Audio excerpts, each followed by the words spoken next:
В Якутске на маму с ребенком напали бродячие собаки. Это произошло на улице Воинская. Жители округа напуганы прежде всего за своих детей. Какие меры приняли по данному случаю и как в целом решить проблему безнадзорных животных в городе? Какие предлагают варианты? Репортаж Анастасии Даниловой. Жители автодорожного округа бьют тревогу. Бродячие собаки везде. Несмотря на неоднократные обращения, безнадзорные животные продолжают гулять и пугать людей на улицах. Родители боятся отправлять своих детей в школу. 16 января на улице Воинской в районе 12 часов Юлия с дочкой возвращались со школы. На них напала стая собак. Как итог, на ноге у девочки остался большой след от укуса.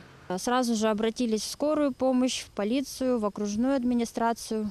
Потом, получается, через пару дней приехал отлов, поймали тут несколько собак. Вот хотела сказать, что я не хочу сказать, что вообще никаких мер не принимается. Меры, конечно, принимаются, но они как замкнутый круг. Со слов Юлии, проблема не решается еще и потому, что после отлова зоозащитники забирают собак к себе домой. И не сумев найти им новых хозяев, снова отпускают их на волю.